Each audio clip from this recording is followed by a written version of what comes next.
to episode 6 of the Juggernaut Bolt Action podcast. I am here, as usual, with the boys. I'm here with Dan. Hello. Pete. Yo! Sheffy. Ahoy, hoy. And it's Ahoy, ahoy. Wait, what? I think this podcast just needs a bit more camp. Ahoy, hoy, what? I wouldn't say ahoy is camp. Camp would have been like if you'd gone, hello, gorgeous. Evening, sailors. Isn't ahoy, ahoy, hoy is how Mr. Burns answers the phone in The Simpsons, isn't it? And that's It the least is. homoerotic thing I can think of. And you think of many homoerotic things. I do. I just think it's weird that that's what Sheffield thinks all gays are like. Well, Sweeping generalisation incoming. Ah, well. Anyway, it took me a while to work, so we're episode 6. Not 5.84. Yeah. Episode 5.92. 1/3 of the beast. Episode 6. It's not 1/3 of the beast. 1/3 of the beast would be like 2222. Oh, no, 222. your maths game is as strong as ever. Anyway, how we all been this last month or last 2 weeks, I guess, depending which order. Yeah, last 2 weeks. The listener's been listening to episodes. Well, I know Pete will be over the moon. Woohoo! Pete, how did you do? I did it! What did you do, Pete? What did you do? Beat Dan. Did you grow a beat pube? Dan. A singular Beat pube. Dan. So we went to the BBAL. We went to the British Bolt Action League Round 1, which was held at Warlord Games and was hosted by Paul Walker. And Pete only went and bloody won the damn thing. He did. I beat Dan. Yeah! Congratulations, Sorry, mate. Because Dave. I I wasn't beat there. Dave. Oh, you know what? It was meant to be because we all on the common way there. We was all like, yeah, this is Pete's day. I was like, Yeah. Pete's day, and Dan was like, it's Pete's day, and Pete was like, oh no, don't put pressure on me. And you know what? It's I'm Pete's sat day. there going, not my day. Gonna get trashed. But it No, was no, your no. day. It was your time to shine. Yeah. Pete's just one of those guys that secretly deep down he's like, oh no, I'm really not that good, guys. And then he just smashes your face. Yeah, except when Pete says that, he means it. Unlike you, I was who gonna say, says, that's oh, it's exactly not what that you good of say. it. That's what you Yeah. say all the time, Dan. Yeah, Mate. yeah, we Hold know. on, hold on. I'll take the Dan way. I'm shit at bolt action. Oh, I've won. Yeah, Oh no. So, See, you're learning, Pete. That's how you do it. You lull them into a false sense of I think as security. once we all did quite well at the BBAL because we had Pete, you came first, you had Dan who came Yeah. second, me who Yep. came third, and Juggernaut DJ, which was his first ever bolt action tournament, only bloody went fourth. Drawing with you in the process to screw you over first place. Drawing with me in the process with much shade was thrown at each other in that game. What did he hit on? A 6 and a 6 and a 6? Yeah, Oh, you know no. what, DJ, you're a fucking cunt. Anyone who hits on a 7 with an AT gun on the first turn can suck my dick. That's all I've got to say about the. You know what? I'd like to say I'm not a salty person, but it is moments like this in life where I say I have reserved the right to be salty, and hitting on a 7 with an AT gun and blowing up a tank, it's fucking bullshit, mate. Gonna go get myself some chips. There's plenty of salt here. Yeah. I was just more focusing on whether I needed to actually hit on a 7 to give you head, or just whether I could do it normally. And there's no large target rules in bolt action, is there?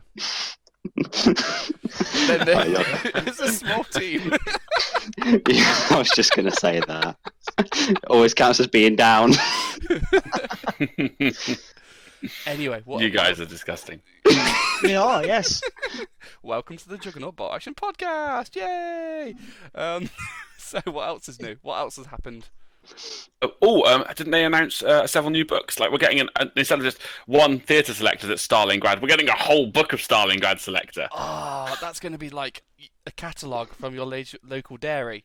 It's That's- going to show you that's it's like, the full it's cheese some box. You want some Edam, cheddar, some Stilton. a bit of camembert.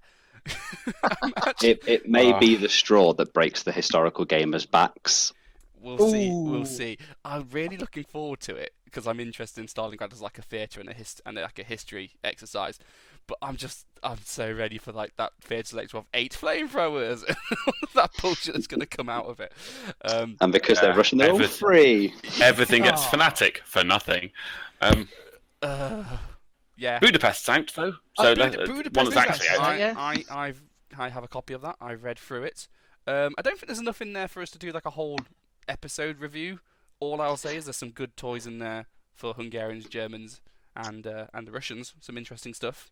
It is very heavily campaign mission focused rather than fleshing out the Hungarians and there's still a army few list. more units and selectors. Like the Russians get a fair bit of options now because they've got different selectors which are like more elite focused rather than. Yeah, there are some cool inexpensive. units in there. There's just not enough to warrant it being, a I will standalone say, though, review. if you're a German Panzer Grenadier player, you need to go and buy that book. Yeah. Hands down. Stop listening to this, pause it, or at least put the headphones in as you walk down to your local gaming store, pick up the book, flip to the page about Panzer Grenadiers, and just take in that sweet, sweet goodness. We jokingly you're going called on about episode. these 2 books. Budapest. You're going about Fortress Budapest. You're going about Stalingrad coming up. And all I can hear over that noise is the Mariana Palau Islands that covers off quite a lot of the Pacific. Are they getting a book? Yeah, they are getting a book. It covers quite a lot of the Philippines campaign and most of the Pacific Islands as well. I have absolutely no idea what will be in that book. Yeah, you anything just to do spoke with French. Operation Forager. You have to go foraging. Yeah, basically. Okay. It'll be If lots you look of up Operation infantry. Forager, it's that'll give you the bits about it, Okay. bits and bobs. Okay. All I can say is there's gonna be more Japanese stuff. Do you need any more stuff? I need all of the stuff. I think you need more stuff in the Japanese army, just so that every Japanese army at a tournament doesn't look exactly the same. Although, Yeah, actually, good no, point. I'm saying that jokingly. To be fair, you did take a tank platoon, a Japanese tank platoon, to Bolt Action League. So, for you, this doesn't apply today. Mate, at the next tournament, that'll be the new meta. It's not a meta. If anybody decided to shoot those tanks, they'd die. I like that. I like that this because with the Japanese you can afford to take tanks because your infantry are good enough to like stand up on their own. So having less Yeah. infantry isn't a It's not a handicap. isn't a handicap, in the same way that it is in other armies. So I think it's fine. Fuck the haters. And I got to take the little box as well. The hokey cokey carrier. Did you put it in and out again? Yeah, it went in and out, and it All shot all about out. Way. And the third and final book is the Raiders book, which I think is like a commandos book, which is for like secret special forces missions. And I think it's got skirmish rules in it. Is the way the rumor mill's going. So every single dude will have his own order dice, and you have forces of like 10 people. It's like kill team for Bolt Action. I'm really disappointed. Like, I had no idea what the Raiders book was going to be. So, like, my head auto-completed it as Raiders of the Lost Ark, and I thought it was going to be the Indiana Jones supplement, and I was kind of like, I would play the heck out of that. Yeah, but you wouldn't need to ever roll dice, because if you don't turn up to the table, the Germans would get the Ark, open it, and then lose. Yeah. I mean, don't you just have the Germans auto lose anyway because they win, open the arc, and then lose again? Indiana Jones would be so OP. You think like 23 dice Soviet lists are insane? You wait till you have Indiana One Jones. dice Indiana Jones. Yeah. That's interesting though. We'll see how that pans out. Yeah. I'm not genuinely normally interested in skirmish games as a rule because I like the spectacle of a giant army. And if you can't use tanks, it's like, but I'll be willing to give it a go. It depends whether you can just bring a tank. Just Probably play not. it against the skirmish dudes. Probably. I don't want to play No. any game where you look at a machine gun jeep and it's the most OP, insanely powerful thing in the world. Yeah. So Why are you playing Bolt Action then? Oh, fair No, cop. I'm thinking of the R75 bikes. So Speaking of skirmish, we played Warlords of Yeah. well, it wasn't really a game. It's that me and Dan sat down in half an hour, read the combat rules, and then went, well, let's just spend the next 2 hours beating the shit out of each other. And ignored all the Nice. other rules and just fought. And that was actually really fun. So, who ended up in hospital? Because you're supposed to be actually playing a war game here, not beating each other up. Well, Topher's got a few cuts and scrapes, but it's nothing that he never usually gets on a Friday night anyway. Wait. My weight is a significant advantage in this. It was quite interesting. So it was basically Bolt Action, but with D10s and stat lines. So it's Antares, yeah. Yeah, and stuff died very quickly. So stuff gets in combat and then just dies, and my ability to roll D10s is very bad. But overall, I think it's worth. We're going to play a few more games of it soon. Yeah, I think one thing I would say is we just did the combat rules. So all we did is we lined 3 or 4 units up 24 inches away, and said, right, how do we move? We declare a run. How do we charge? We're in range. And then we just stood there and beat the shit out of each other. So with a bit of nuance, I think it might be a bit more of a tactical game. But for the bit that we tried, which is all 4 pages of the rules, it was very brutal and very decisive. And if a unit charged, it generally wiped out the other one. And that was about it, really, wasn't it? Yeah. Oh, well, as I say, we watch this space for more Warlords of... Right,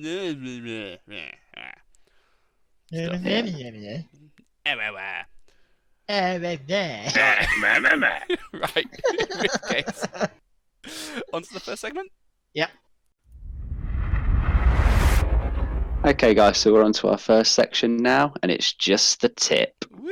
It's Toph's favourite part. It's his own part. So what we're going to be discussing today is mortars. Everyone knows them, everyone loves them, people abuse them. What we're going to discuss today is what are they, why are they good, how they should be used, and if you're against them, how you can easily counter them. So the first thing we'll do is just go across what mortars are really in their basic rules. So mortars are usually small teams or 3 or 4 man teams, depending on whether they're medium or heavy. They are indirect fire weapons. Usually you can take a spotter with them, which you can only use if it's regular or veteran. And once you start hitting a target, as long as it doesn't move, you're going to keep getting better and better at hitting that target whilst you're zoning in. So you start on 6s, or if it's the first shot of the game, it's a cheeky 6, and then it will always hit. And then second turn, it's 5s, 4s, 3s, 2s, until you've finally zoned in. As soon as you have hit, you are constantly hitting that unit on 2s unless it moves. And to stop a unit zoning in, so if it's shot you a couple of times in a row and it's now on 5s, as long as you move the target unit an inch away, it's reset and it's all good. So guys, what are your first thoughts on mortars and why are they so good? First thought, isn't it 3 inches away for the movement? No, it's only an inch. I thought it was 2, but it's actually 1. Is it? Oh, is that? Have you checked that in the FAQ? Yeah, it's in the rule book. I mean, okay, cool. Oh. Yeah. I've always thought it's 3. I've been moving too much. Yeah, I think it's like it's just an inch away. And that's it. And it also counts as well if the mortar moves for any reason. So things like mortar carrier, armored cars, stuff like that. If they're moving and shooting all the time, they're constantly resetting their own zoning in as well. So, Toph, you love a good mortar. Why do you love it so much? I think mortar's actually pretty mandatory in terms of list requirements because they're such a good counter to so many enemy units. So your mortar, at least the way I use them, is you take the mortar to take out stationary targets that aren't going to move. Things like weapons, heavy howitzers. Yeah, howitzers, snipers, those kind of units where they're just going to sit in a nice position and then not move. Also, like inexperienced shirkers that go down and never move. Yeah, units guarding a home base is number 1 target. Yeah. So the trick with a mortar is obviously they're very inaccurate once they get started, but as you don't move and they don't move, you get more and more accurate. And when you hit, it's actually pretty nasty. So what you're going to do is you're going to give your opponent the option and say either you can move or eventually I'm going to hit you. Now, the good thing about this is when it's some really big nasty unit like a heavy howitzer, they're not actually even able to move under their own power, which means eventually you're going to hit. So it's a natural counter to those big, nasty, big guns like your medium howitzers, your heavy howitzers, your multi-launchers. Your mortars, your own mortars, are what you need to take them to hit them back, if that makes sense. So if you're building your list and you're saying to yourself, what do I have to deal with these enemy big guns and big stationary targets? This is your weapon. Well, the number 1 thing for me with any unit is, can it earn its points back? And for a medium mortar with a spotter at regular, I think most armies they're around about 50, 60 points, something like that. And if you can get it zoning in on a medium howitzer or a heavy howitzer, you're going to be earning 1.5 to 2 times your points back. And that is a brilliant trade in anyone's book. And like I said, the number 1 target, apart from units on an objective, hitting their artillery, because even if you're just forcing them to go down, it's stopping them doing anything. And in terms of points efficiency. Your 60 points stopping there, 100 points doing anything is always a good trade. Yeah, I tend to use mortars as a matter of fact because it's a fantastic weapon. I get access to a infantry squad that can have light mortars in. That is the best way to kill snipers, to dig out anything. Even just digging out a veteran squad on a objective, it's fantastic. Yeah, so at the BBAL, I was playing a lad called Jacob in the third game, who I actually played at the Cambridge Too Far tournament the week before. And with my market garden list, I had 2 light mortars, and I was able to I wasn't able to damage it, but I was able to pin out a Hanomag just in 3 turns of constantly hitting it, because I hit them on turn 2 on 5s with both mortars, and then for the next 3 turns just put 2 pins on it with every single mortar for the next 3 turns and pinned it out. And that's what they were great for. Yeah, I said when we talked about these things previously, I really like the light mortar for the flexibility of moving and firing. But yeah, generally I think they're an excellent unit because there's nothing they're bad against. Like a heavy mortar will, even because your indirect fire can hit the top armor of things, you can annoy anything up to a heavy tank with that as well. So yeah. I mean, you're not making the best use of it if you're firing it at a tank, but the ability to cause pins and punish things for trying to stay still when a lot of games are about capturing objectives just makes a mortar a must-have. Actually, I really missed having one at Cambridge. The sacrifice of taking armoured platoons meant I couldn't have any of the interesting support units, and not having a sniper or a mortar team in my army really hurt. And actually, I'm really used to having them. And yeah, you should never leave without one. They are as valuable as an MMG team should be, but isn't. Yeah, and one rule that I think no one ever plays, or at least I've never come across it, is mortars are a heavy weapon. So if you're training on an artillery piece or an anti-tank gun that is stationary, if you hit it and you roll a 6 for the wound, if you then roll a 6 again, you will exceptional damage that and kill it in one shot. Even if you only hit 1 or 2 of the crew of a flak 88, even though it has 7 men, if you roll a 6 wound, roll a 6 exceptional, the whole gun is dead. And that's an important rule to remember. Are light mortars heavy weapons still? They have penetration values. They have a pen value, yes, they are. They're +1, but they count, yeah. Anything that isn't small arms, basically. No, I knew they were. They weren't fixed. That's the big difference between a light and a medium. Yeah, so lights can move. They were heavy still. Yeah, lights can move with a lot shorter range, but that's about it. That's the only difference, really. What I would recommend with mortars is pay attention to the order dice and how they're coming out the bag in the game to get the best effect out of the mortar. So the way I like to use them is try and save your. So if this is on a target which you've not ranged in on before, wait until they've already moved, because you don't want to range in on. Roll that dice, go hope for a 6, get like a 4 or 5, and then they immediately move. So you've already lost your bonus. So you want to wait until they've already moved. So you want to wait for your mortar to be as far along towards the end of the turn as you can. So you want to, once they've already done their thing, roll your dice, cool. If you get a 6, great. Whatever. If you don't, whatever. Now, the next turn, you want that mortar to come out as one of your first dice before they've had a chance to move, because then you're hitting on a 5 and they've not had a chance to move yet. So you're getting 2 chances to hit them, which really increases the reliability and accuracy of them. So, for one roll on a 6 and then one roll on a 5, you've got a fair set. By turn 2, you've got a third of a chance of hitting. It's pretty more reliable than you'd give them credit for. Especially with the medium and heavies hitting a little stronger. It means a lot of people think about going down instead of staying up, and if they go down, well, they're staying there again. Yeah, I would agree. I would always try and take more. This is personal. I know various members of this cast will tell me to F off. I would say if you're going to take a mortar, take a medium or a heavy, specifically because they've got the range. And that means if you do manage to hit, you cause more damage. Especially a heavy howitzer should take out an artillery piece with a single shot.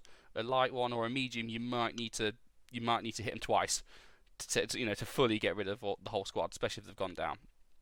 Yeah, if you can afford it, I would always take a slightly bigger mortar. But the only reason I take the lights is because in my army lists where I'd take them, it's the only option I have. Market garden, you can only take light mortars. But if I could take more mediums with spotters, I'd do it every time. Yeah, no problem. Ditto. I would always take the medium. I was only advocating for the lights. Last time we talked about them was because we were talking about underappreciated units, and for 35 points, a light is about the only thing you get for under 50 points in a German army. So if you're playing Germans, consider the light, but for basically everything else, no, you want the medium at regular with the spotter. Yeah. Unless you're playing the Japanese, in which case you need to be thinking about where you're putting your mortars, because I quite often run a medium mortar separately. Get more bang for your buck. One other thing I want to shout out is mortar carriers. So this is a unit I've never, I've never seen anyone use mortar carriers. You've had before. one good game with them, and now you're jizzing all over them. So I've never seen anyone use them, and then I built one myself, and ever since I've used it about 3 or 4 times now, and every single time my opponent just goes, "That mortar carrier can fuck right off." So a regular medium mortar is 50 points for 3 regular dudes and a medium mortar. Done. An inexperienced mortar carrier is 64 points, and that's a medium mortar on a 7+ open topped half track, or in the case of a universal carrier in the place of Britain. That is so cheap for what it does, and suddenly people have to dedicate anti-tank to get rid of you as well. And then being able to roll on the board, when you're coming on as your first wave, just roll on and immediately just fire. No, you don't need to stand still and fire. I'm really sorry. No, I'm really sorry. It's just another unit that Toph loves because it's just waiting to roll 6s that requires no skill, and he just demolishes the opponent off the board by rolling a billion 6s. My first game at the BBAL. Yeah, but you can give it a pin, and then it's got a foobar in it. First game with my universal carrier, it didn't miss once. Did not miss. It just rolled on 6, bang, unit gone. Rolled on 6, bang, unit gone. Did you at least apologise to your opponent? Well, of course I did. Kinda. He was playing Canadian Indians. He had to go, "I'm sorry." Hey, my opponent was playing a full 17 dice communist Chinese list, which started about 6 inches away from me, so I'm allowed. Oh, wow. Yeah. So next bit then, how would you counter them? Obviously, the first and easiest way is a sniper. Everyone's favourite. Yeah. The hard thing with snipers I wouldn't is actually call the sniper the easiest way to do it, but carry on. Well, I was going to say the hard thing with a sniper is you don't have the range that a mortar has, and you don't have the spotter line of sight that a mortar has. So if the spotter is on the other side of the board and the mortar is close to you but behind a bit of dense terrain, you're never going to get rid of it with a sniper. So things like the BMW R75 bikes, some fast, agile units that can get around the back and shoot it, that's what you're looking for. Or even something like a multiple rocket launcher if it can tag a unit next to it. But apart from that, mortars are quite easy to keep safe, aren't they? If you deploy them yeah, right. and with the sniper, I would make sure that with the sniper, if you can't see the mortar because it's behind dense terrain, just shoot the spotter. Make it so he can't see, he's got to move. Yeah. I'm with Dan. I think that the best counter to the mortar is a sniper, but failing that, actually, you just try and get round the back of them with something fast with a machine gun, and just shred them from behind. But to be honest, they're easy to hide. I'm with Dan. Yeah. I mean, See, I disagree with you both. The easiest way is to keep moving. To pile it down with infantry and keep moving because it's only. I did say that first. Yeah. I would say anything stationary. If you don't have any hard counters like the R75 motorbike, a machine gun jeep, or a sniper, then yeah, just keep moving and accept that if you do have a heavy gun that can't move, accept that it's going to die. So in which case, don't sit. Make sure you get your shots in early. Yeah, don't keep going down. It won't help. You'll get you eventually. No, just get 2 or 3 solid shots off before the end comes. Admit you have terminal mortar disease. There is no cure. You're just going to have to grin and bear it. You've got a bad case of the TMD, I'm afraid. Yeah, but otherwise, if you keep moving, obviously then the mortars. Now, obviously, you can get a cheeky 6 and range, and then you can get the 6 and then the 5, as I described. But otherwise, if you keep moving, you're going to make his life a bit more difficult. Yeah. And all of the mortars have a minimum range of 12, so if you close it down quick enough, they then can't shoot at you. Yeah. Also, because it's a 3-man team, feel free to throw your shirkers at them and win the fight. Small teams are one of the few units that shirkers can actually kill in a fight. Things like spotters, just go and fuck them up. If you can get 4 foot across the table. it happened to me at Cambridge last year. Is I played another Soviet list with my Soviets, and his free squad jumped out of their truck and nailed the light mortar, and just a two-man team just died under the Red Horde. Good. They got what was coming to him. Absolutely did. And we don't feel sorry because it was Sheffield. Oh, and well, you Cambridge. shouldn't. So, any other final thoughts for mortars? Yeah, don't overdo it. I just think it's worth saying they look cool. So there's some armies where you can actually get quite a few mortars in the army list, but you've got to balance up the amount of mortars versus the amount of points you're spending on mortars. So don't overdo. I would say mortars are you take them to take out specific enemy units. So if you have more mortars than they are specific targets, you've wasted your time. So if they've only got one stationary gun and you've got 3 mortars, once you've taken out that one gun, you're basically done. So. Yeah, I mean, if you go into tournaments where you know that the army comp is 1 platoon, you know that your enemy's going to have a very, very high chance of being either an anti-tank gun or a howitzer. So bring a medium mortar with a spotter just to deal with that. If the opponent doesn't have one, well, guess what? You just shoot anything else on the board, and then a random 6 throughout the game will screw him over. And one thing we've forgotten to mention, considering Topher uses this a lot with his old Nebelwerfer, mortars can fire smoke. Yes, they can. I would say if you haven't got a multi-launcher, they're not as good as a normal mortar, simply because you're only placing one piece. But if you've got nothing else better to fire at, sure, go for it. But just be wary. It's a lot harder to spam the board with smoke when you've only got a single mortar to fire with. If you're a burgeoning Japanese player, you can have those 3 mortar units being spitting out smoke, because what's worse than a Japanese army running at you? One Japanese army you can't see running at you. Yeah, that's it. Yeah, Short done. and sweet for mortars, really. Done. Yeah, done. solid unit. And on to our next section, we have somebody who's on the rag. That's having a bit of a rant, and it's Sheffield. What Ranting you want? angry gamers. It's much Well- more fun being on the rag. It really is. And to be honest, I'm still on a sustained rag from a few months ago. So this is something which really gets on my nerves. Which is perhaps this won't mean anything to you if you're not part of the Facebook Bolt Action community. But what really drives me nuts is people posting photos of boxes within boxes still in shrink wrap, and going, look what I've got. And so the whole purpose of the post is just to go, look at all these exciting new toys. And in most cases, they're not even actually new toys. It's not like people are going, oh, look, my Fortress Budapest book is here with my new army that's relevant to a discussion that the community cares about. No, it's, here's my lovely new mortar team. Or here's my brand new 3 armies that I've bought and will never paint because look how rich I am. And it's just really, this is the thing. Like, unless you're asking a question, does anyone care that like you've bought some stuff?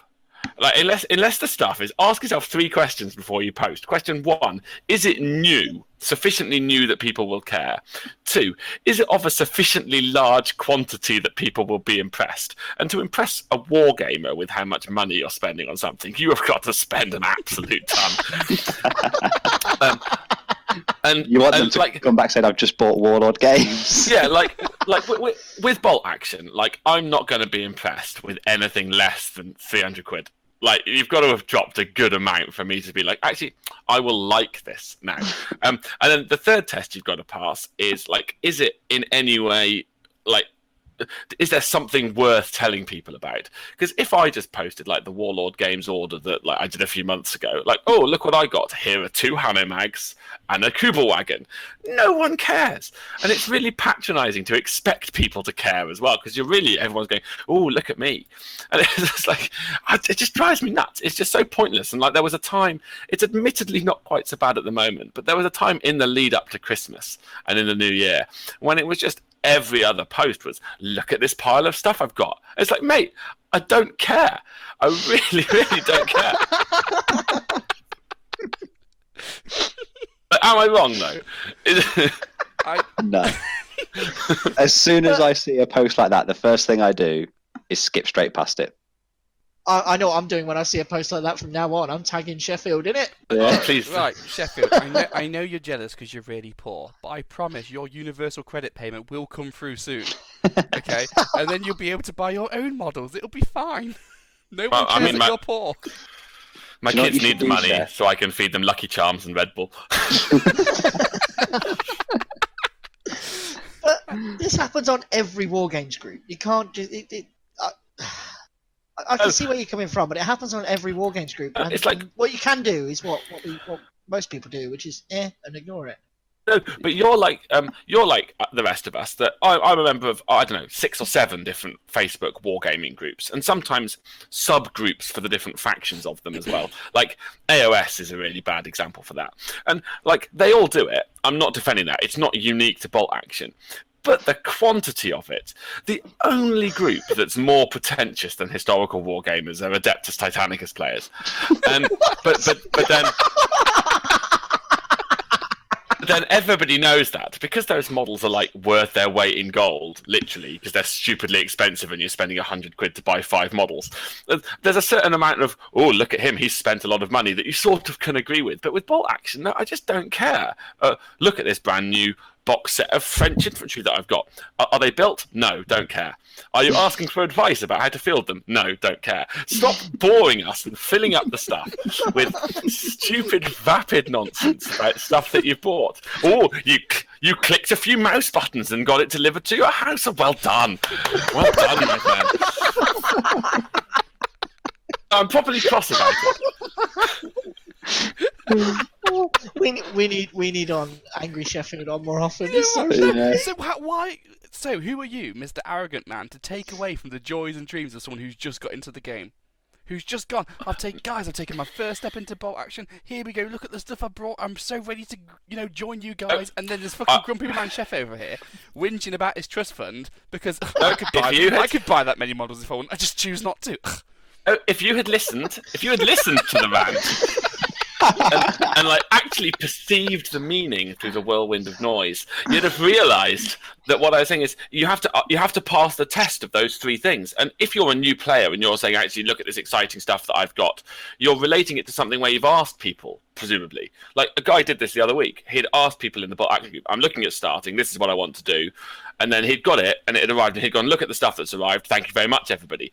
Fine. He'd linked it to something. There was context. It's the person who's been in the community for ages who's just going, oh, look at this big pile of boxes. Like, don't care, mate. Or, like, while I'm at it, one of the things I forgot, a separate sub-thing of this, which is just as irritating, is people posting pictures of all the stuff they haven't yet built. It's like, what is that?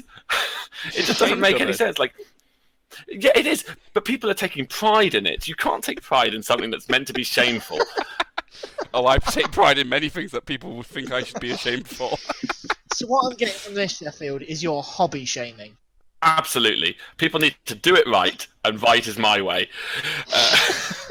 What's Wow. worse, hobby show-offs or sluts? Like, which one would you shame more?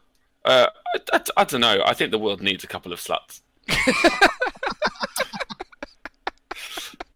No, the issue with the hobby shaming is just the issue with the spamming of this info. It's just that it just fills up your Facebook feed with stuff that you just don't care about. Because actually, in the middle of all of that, in the middle of the 5 people going, oh, here's the order of the new army I've bought, there is the one person who's gone, well, here's the first 5 models I've painted in my first ever war game. What do people think? And that's the person who should have the community's attention. Because he's the person, or she's the person, 2019, that they... I really have gone a bit Piers Morgan, haven't I? You are the Piers Morgan. But he's the person who should be... who's worthy of the community's attention in that situation. It's like the person who's going, oh, here's the £300 I've spent. Like, why does he need 300 likes and everyone to be like seeing his highest in the feed, when the person asking for the genuine advice is the person who actually should be listened to, and it's worth asking a community what they think about. So no, it's just there is some joy. Were you born in missing 1984, Sheffield? Because you want to control what people look at. You want to control what people think.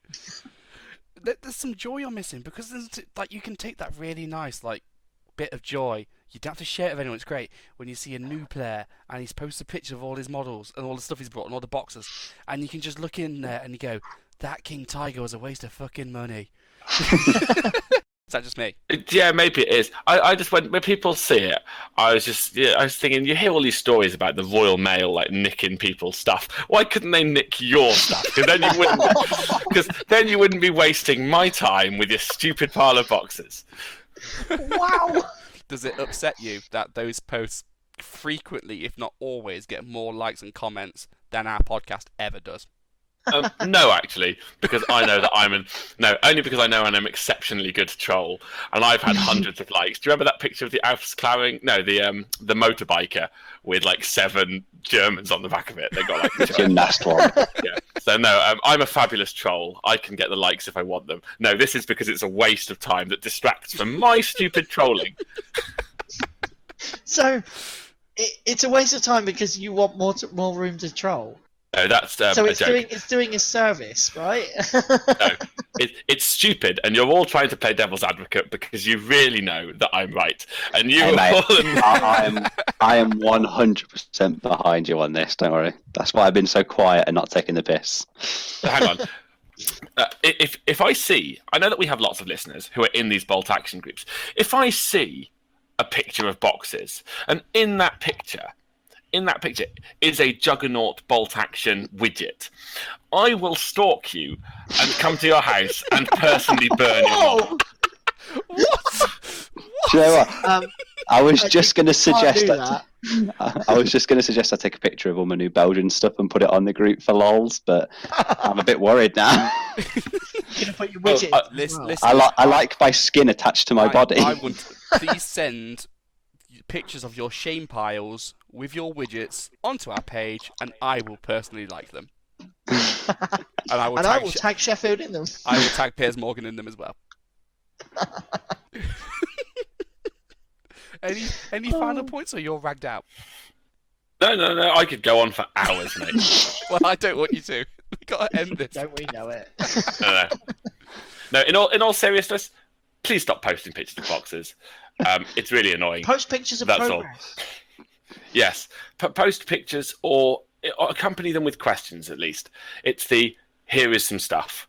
It's like, no, if I wanted to look at the pictures of a sorting office, I'm sure there's a nerdy site for that somewhere. I mean, there's a sorting office near me if you want to go and look at a sorted office. It is true. It's a major landmark near you, isn't it? Yeah, more or less. Wow. I can't think of anything else that's near where Pete is, apart from a sorting office. On that note, I think we're done. Yeah, Pete lives in an industrial estate, guys.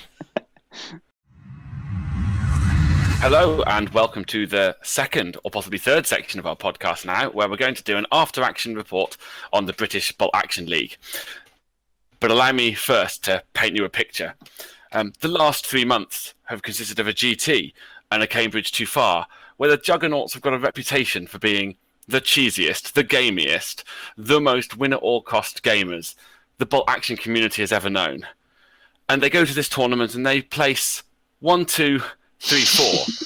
And they are now going to justify for you why they're not the worst, cheesiest gamers in the world. And I'm going to enjoy this as much as you are, because they've got nothing. They're horrible people who've turned up and ruined the tournament for everybody, and it's a disgrace. All right, calm down, It's Christopher just because Walken. you didn't go, isn't it, Sheffield? Just because you didn't go. Because you were stuck at home doing something else. Well, I'm sorry that my family's like me. Hey, you know what? We've had this debate before. Fuck it. We got nothing more to add to it. It's fine. It was designed from the ground up to be a competitive event. It was exactly the first line on the pack. I know. I just wanted to do the introduction and include a cheap shot. It's not fair at all, but it is quite funny. Always take your cheap shots. I will just take the time to say, however, that everyone online, everyone's got an agenda. We've got an agenda. You know, we want to play bolt action at tournaments. That's our agenda. Some people's agenda is fuck the Juggernauts no matter what. So, fuck it. Let's just not get involved. No, it's all good. So how was it? Did you enjoy it? It was great. Greatest tournament ever. I really enjoyed it. biased. I had some fun. I had fun times. I probably haven't laughed as much as I did on that day at a tournament before. Yeah, It was fantastic. Well, I mean, we did say it was basically a tournament designed for Juggernauts. In that, here's your cake, go eat it. So we ate our cake and went and ate it, and we had an awful lot of fun doing so. And everyone there was of the same mindset as us. So there was an awful lot of shit talking and an awful lot of giggling like schoolgirls. I really approved. There was cake? I missed out on cake. Did you get petty? DJ did, hitting on 7s in the first game. Yeah, DJ was a cunt. Then I did get petty back at him by whinging like a little sod. It's all good. Yeah. Anyway, Just out of interest, who was number 4? Are you the Holy Trinity? You three? Are you the 1, 2, and We 3? are the I'm Holy third, Trinity. Yeah. Okay. Oh, poor DJ. And, Feels So- bad, man. let's do the out of 30 score. So what did Cambridge get? They got 24. yep. The Yeah. GT got an asterisk 25. It's 25. So let's do the BBAL. It was a between 1 and 30 for the GT. We're not quite sure. We're gonna have to just wait till next year, and we'll do it again. Right. So there's a couple of these we can skip over really quickly because we've kind of already covered them. The venue. I mean, it was the exact same one as the GT. Did we give it a 4 out of 5 Yeah, for the GT? Yeah, because the It's bar not wasn't even gone open. up because the bar wasn't open. Yeah, Yeah. so if you want to hear more about that, go back to the GT review episode 2. Otherwise, 4 out of 5 from all of us, isn't it? Yeah. Okay, that's easy. Pack plus missions, again, we've already spoken about this somewhat in previous episodes. It was basically from the book. They've taken out some of the stupid missions, so no manhunt, just otherwise missions from the book, and then single platoon each. We've had this discussion about my opinion on single platoon tournaments, so anything more to add? Well, the missions weren't predetermined, which I like. I like tournaments where you don't just rock up knowing which 3 missions you get, and you build your army to play exactly those 3 missions. And on the day, Paul just rolled a dice and said, "We're playing mission number blah blah. Get on with it." And I like that. So what was it? Yeah. It was kill points. Yep. And then it was double wasn't the envelopment. engagement. Yeah, It wasn't the and one then- the engagement. It was the other one. Yeah, it was number Dawn- 1, is not it Dawn not- Attack? Is that what it's called? Yeah, something like that. Yeah, Okay. And then final was sectors. Love So, sectors. great mission. The missions were alright. My only complaint was that there was no objective missions because that's why I think we did really well because at least other than Dan, the rest of us had armored platoons. Yeah. If we I played was- any actual objective missions, it might have curtailed us a little bit, which probably would have been better. But it's the To look of put the it draw. into perspective, I was terrified of objective missions. As a Japanese Yeah. player. Yeah. Yeah, it is the look of the draw. I mean, in an alternate universe, there were 3 objective missions, and we all came bottom Last. last. Yeah. Yeah, but Wouldn't have been. Paul would have rigged it for you. Love you, Paul. So yeah, as I say, I don't have much more to add than that. You know, there's the whole single platoon discussion. I don't like it. Yeah. Whatever. I Well, did this question isn't a double envelopment GT. second game, but alright. Yeah. Yeah. Yeah. At least you know what everyone's only got 1 platoon, so it is what it Yeah. is. Yeah, I mean, for the 1 platoon, if you can't make a bad enough army in 1 platoon and you're relying on double, you know, maybe you should look a bit harder at yourself as a list builder rather than being a decent player. As I said, my argument's is always been the nations that can do it and the nations that can't. But you know, Yeah. whatever. So I'm going to give it a 3 out of 5 for pack. Standard, middle of the road. Nothing much more to say. Not great, not awful. Just kind of is what it is. I'm giving it a 4, mainly because there it is. There's his stuff. Enjoy. I'm giving it a 5. Clearly competitive, set out. The missions are random. You can't plan for it. Done. Okay. Pete, have you used a calculator or am I going to have to work it out what it is? That's 4, mate. 3, 4, 5 is 4. My word. Oh dear. I'd say I'm going to God. edit that bit out, but we both know I won't. I can't believe you. You wouldn't be able to calculate the timestamp to take the fucker out. It's late Sunday night. Fuck off. Terrain. What are our thoughts? It's great. Yeah, I really like it. I It's have absolutely no a real complaints there. mix. Yeah, a real mix. It was great. Yeah. And you could tell there was a little looking around of oh, that doesn't make sense there, or oh, that bridge needs blocking because it's a road across the middle. So You can it's tell really good. a fair bit of thought went into these boards. So each board had a nice mix. So when you came to the table, you couldn't just see that, oh, there's the obvious place to go. It was nicely thought out, nicely balanced, and the boards looked like what they were supposed to be. So whether it was a jungle outpost, a small village, it looked thematically good as well. So I love the terrain, outstanding, nothing to complain about, brilliant. No, I think as well, because it was a slightly smaller tournament, you weren't stretching the boards over 2 or 3 boards. So all of the terrain that people had brought in boxes to earmark as one board, it all went on that one board, which made it more, like a proper theme to that board, rather than having half of it on that one and half it on a different one, which was good. Yeah, I mean, it was a 20-man tournament, so it was obviously a much easier task than, say, at the GT or Cambridge. But Yeah. reward where it's due, it was still bloody good terrain. Yeah. So, scores on the doors? 5. I'm going to go with 5. But that's purely down to there being less tables, so all the tables were outstanding. I'm going to go with a 5 as well. It seems like a bit cheap because obviously they didn't have the same challenges. However, I don't want to mark them down specifically because it's a smaller tournament. You know what I mean?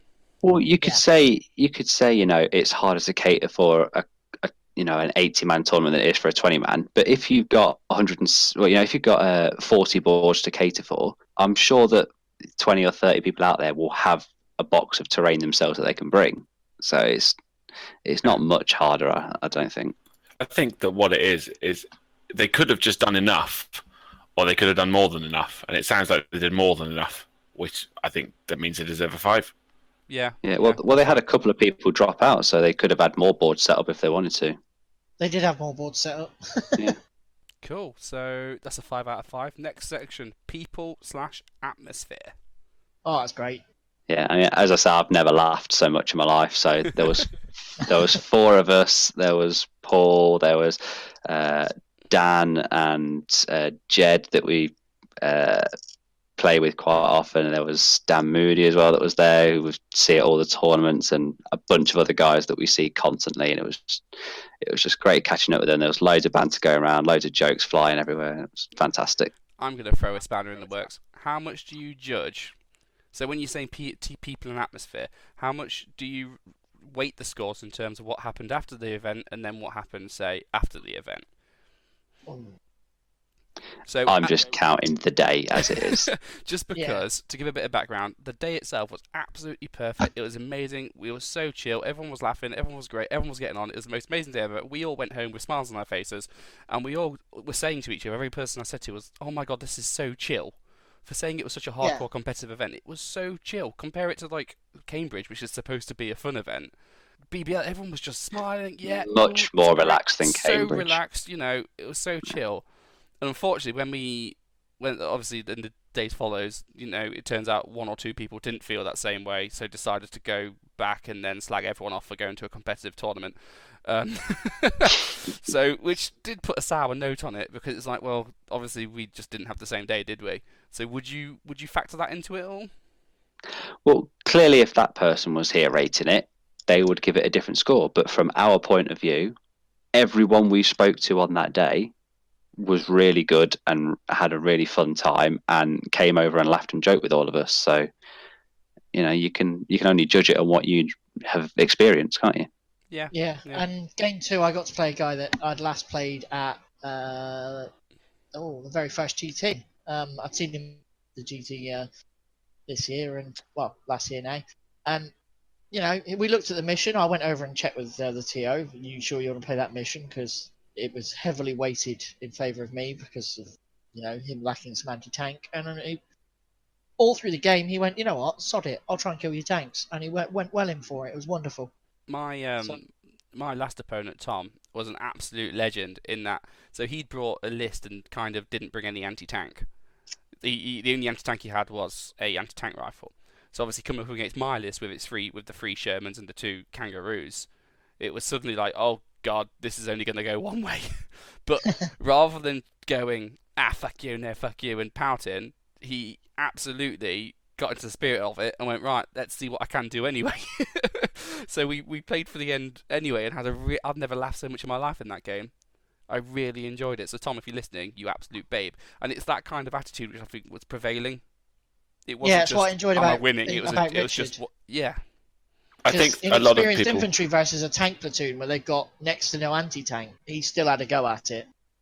I think what a lot of people don't understand about us is that we can appreciate the difference between doing something competitively and taking something seriously, and they don't have to be the same. And I think that's what definitely come and have a competitive side. Being a whacker, as the internet would call it, and being a win at all costs dickhead, are not, and then just being a guy who is competitive aren't the same thing.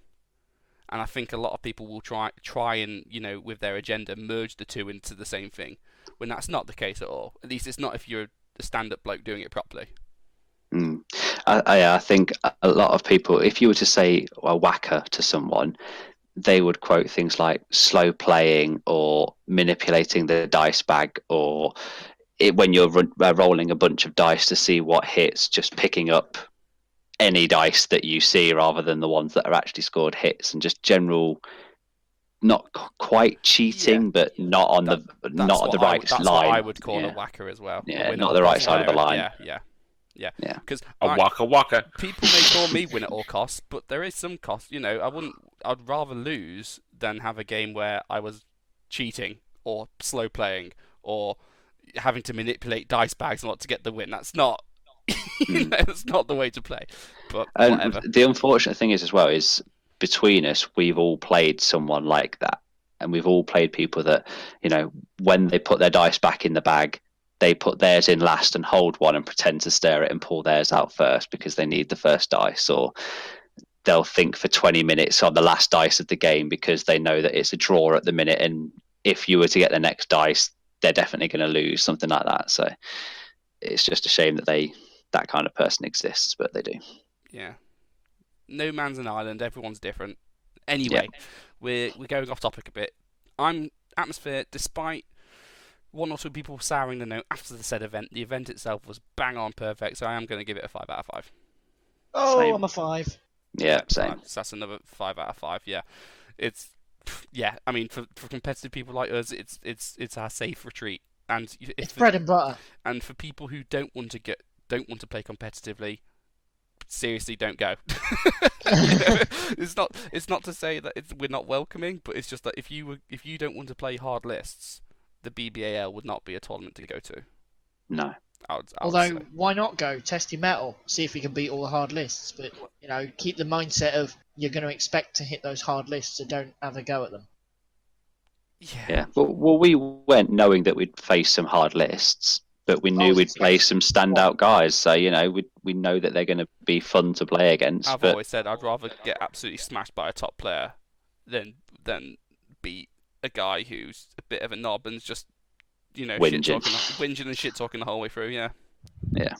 Why not be both? How about draws against guys? I'm happy for a draw unless the guy hits on 7s with an anti-tank gun on the first shot of the game and kills my tank when I miss 3 shots which only needs a freeze to hit. Not that I'm bitter. And if it's only their 3rd game of bolt action ever. Oh, that was a 5-5-5, wasn't it, Tope? Yeah. Before we move over, can I just say, so DJ's only just gotten into bolt action with us properly. He played a bit in first ed, but he's coming back properly now. And, I said, let's come to this tournament with me. He's like, well, okay then. I was like, I'll lend you an army because I know you're not quite up to speed yet. So I lend him one of my armies I'd used ages ago. And he's like, I don't know how to use it. Right, come. So tournament was on Saturday. So on Friday, I was like, come around my house, come in the garage, and I'll teach you how to use your army. So first game we played, and he conceded turn 2. Because he made some absolutely catastrophic mistakes, and I capitalised on them. Look, here's why you don't want to do that. It's like, okay, reset, cool. Next game went a bit further down to the wire, but ultimately, it went my way anyway. Or was it a draw? I don't know. Either way, we spent the evening before practicing, so that when we met on the fucking day, the only Tosspot only bloody almost wins, doesn't he? That's the last time I helped out a friend. You've been had. He lulled you into a false sense of security and then pounced. I might have to rescind Dan's Mr. C next Tuesday title at this rate. Anyway, next section, TO/organisation. Mr. Paul Walker One. One. Dick. One, yeah, one. One enough. My name's Dan, Paul. It's Dan. What you want about, Dave? Dave, what you want about? So, a bit of background, guys. When we arrived on the day, we all walked up to Paul to check in. He went, "Morning, Toph. Morning, Dan. Morning, Pete. How are you?" And we all checked in, gave our lists across. Everything's fine. 40 minutes later, about halfway through the first game, he walks around. He's got his little notepad writing everyone's names down. Fast forward another hour, go to the end of the game, walk up to him, tell him that I've just beat Jed in the first game. And I was like, "Oh, no, I can't find my name on here, Paul. What's going on?" Because his laptop had broken, he had to use pen and paper. And he'd written it as Dave Lane. So that was it. For the rest of the day, I'm Dave Lane. So Right, Paul, He said it, Dave guys. Lane. He's Dave Lane. Dave Lane. Yeah, so Paul's getting a 1 because his TO skills are crap. You know what? Because his laptop, he had some technological issues, which meant he had to do the entire organisation by pen and paper. So I was so ready to laugh at him for slipping up. I was so ready to, be given like my score sheet and get to be told it's all wrong, blah blah blah. But he actually did it. He kept on top of it using archaic pen and paper. It was. He fun. went to what he called Computer Mark 1 and just absolutely bossed it. It was fun going up to him in between rounds though when he's trying to do maths in his head. He looks like me trying to record this podcast. With just his head bowed and extreme mental confusion as he's trying to add things up. He had this really cool trick of writing the scores correctly. And I find that always helps. Shots Oh, fired. Dave, you're going proper savage now. Dave Lane. Right, no one will ever find me. But yeah, it absolutely swimmingly. You did know. I should mark him down though, because right before at the end, during pack up after the last game, we were all packing up the train. I just go over just to see how he's doing because he's adding up all the points. And he's like, "The points don't make sense. Why what's going? Oh wait, no, it's because he forgot to add me in. He forgot to add my scores. And he was like, why is Toph not here? Because totally forgot that I existed. Obviously, he forgot you existed because he whooped you with his Dutch. I can think of a fair few people who would wish that I would just stop existing like that, including my mum and my wife. Ooh. But not Dan's missus.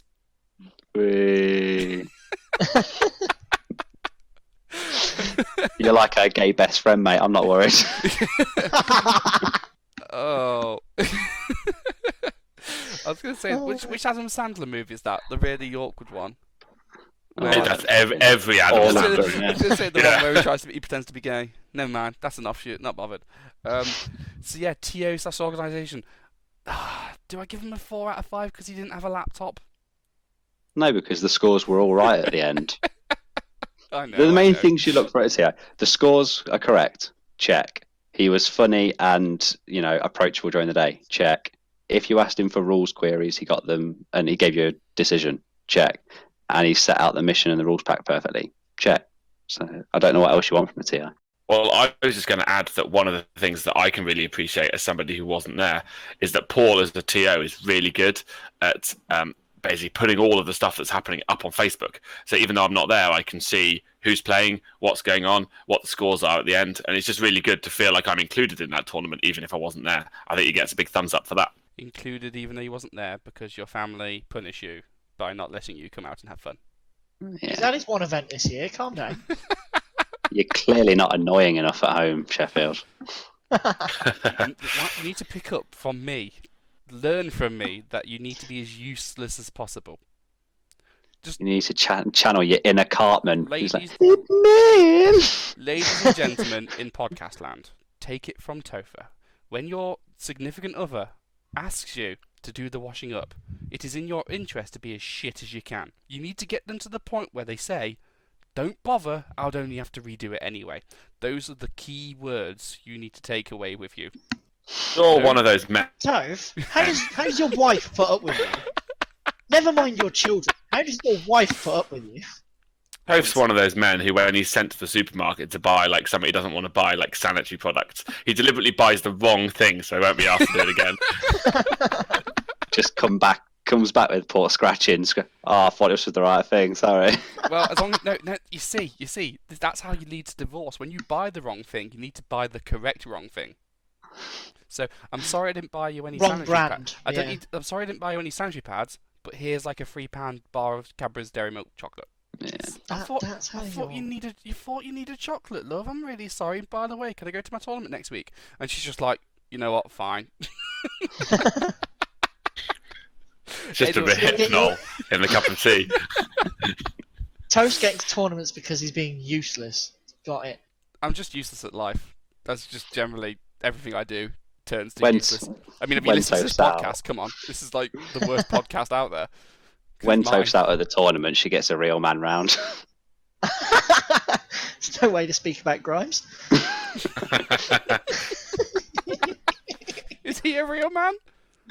No, if any other Juggernaut was going to shack it with my wife, it would be Smurf. I don't think he would. No, he's told me as much that the moment I die, he's going to get cat and bedder. She already calls him Wow. Papa. You know. Right, back to Paul. Paul, you get a 5 out of 5 from me. I'll give him a 5. It was a good laugh on the day, and it was keeping the atmosphere chill. That was him making jokes at his own expense, making jokes at our expense. It was all good. Yeah, I want to give him a 1 because he didn't get my name right, but Shut up, Dave. he's a good guy, so I got to give him a 5. 5. This is a good score coming through. Last but not least, prizes. I'm going to be biased, super biased. 5. Is that because you won, Pete? What did you win? I won a trophy, A trophy? and a GT certificate, and And a starter box. I was actually quite surprised I got the starter box, but I'm not going to argue because it means that I can play a British army at some Was that point. one of this the year. big £80 start boxes? Yeah. Well, the first hit is normally free, but I think in Pete's case, it's like the 10th hit has finally paid off to be free. Yeah, more or less. But But it does mean that towards the end of the year, you might not actually see me at events with my Japanese. It might be a different army. it was quite fun because when they put all these army boxes out as prizes, they had like 6 or 7 army boxes just there, and I think the idea was that you go and pick one. You know, I think one went to the number 1 player and one went to best painted, and it's like, okay, that's cool. But then when me and Dan were looking, it's like, mate, there's like £500 worth of prizes there. The fuck is going on? Paul, are they all prizes? Like, yeah, mate, they're all prizes. And me and Dan just went, the actual fuck. Turns out, it was a pick one and then the rest go back for later, which sounds far more reasonable because there was enough there to give the top 10 players an army box each, which is completely ridiculous. We were just being greedy, weren't we? Well, I was just like gobsmacked kind of at the idea that that's how much prizes were. I can't believe that Pete, who's played the game on easy mode with his Japanese for the last 3 years, has taken British as his next army. It's like, I'm tired of getting forward artillery observed, so I'm going to do it to other people. Pete's going to have to pick up and at him so he just feels comfy with his life. Yeah. No, I'm actually going to stay away from that. Oh, Blimey. my God. He'll have Australians that are fanatic when they defend. That's not British. They're Australians. It's a different Or you'll mix. go South African so he just doesn't ever get pinned. Yeah. Anyway. No. So, I'm biased. I'll give it a 5. yeah, so Pete got, for winning, you got your box set, you got your nipple trophy, and you got free ticket to the GT, Yeah? which is a fair haul. Dan, you got a nipple trophy? I did. And didn't you get a Warlord voucher? I did. So with the winnings from last time at Cambridge and this one here has Oh my basically God, look at this bought guy, me. the winnings. Oh, I know, fuck me. It's well, from the 2 tournaments, I've earned enough to buy basically the first 750 points of a Belgian army. You're like one because of the those price guys who is does like poker for profession. like I said in the store, the guy at the till said, you're just taking £80 worth of stock for free, and I was just like, mate, it's talent. That's my currency. yeah, Dan will be the person at the next tournament wearing like shades indoors and a cap. Oh, no. And beige There's trousers. a cat backwards as well. So much Oh. khaki. Yeah, I got my nipple trophy and a voucher, which was 20 quid. I think it was 20 quid. Yeah. Yes, it was 20 quid voucher, which is I'm happy with that for 3rd place. Hang on. Oh, yes, I was about to ask. So just who was first loser and who was second loser? I It was second. Pete. I was second. It was loser. Pete. Dave Dan was Toth, first okay. loser. Yeah. So I've started a new army as well with my winnings. I started a Polish army Ooh.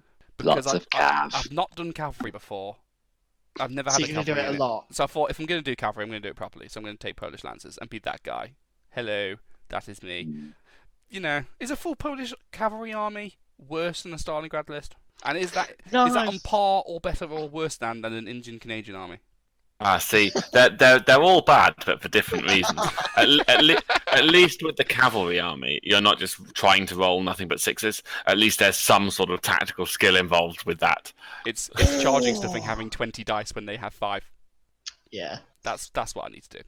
And you're There's the ability to play, and you get to play like Sabaton Winged Hussars every time you take your turn. It's about the one unit that, as a Japanese player, if I ever had a huge 15-man veteran fanatic unit on an objective, it's the one unit I'd be like, I don't want anything to do with that. I did promise to buy a bugle. Does that make it better? Yes. So I can at least sound the horn when I charge. Only if you buy yourself like a helmet with eagle wings on it, so you can look properly Nordic and when you charge. And shout huzzah. Polish on Nordic. I know they're not. I know they're not.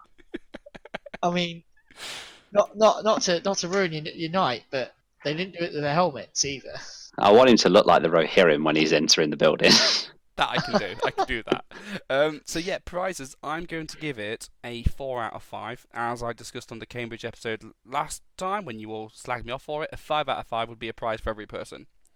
It wasn't a prize for every person. It was good prizes otherwise, however, so I'm giving it a solid 4 out of 5. I've already stated I'm a bit biased because I got quite a lot of the prize pool, so I'll have the 5, thanks. Yeah. I want to give a really high number because the prize support for the top 3 was phenomenal.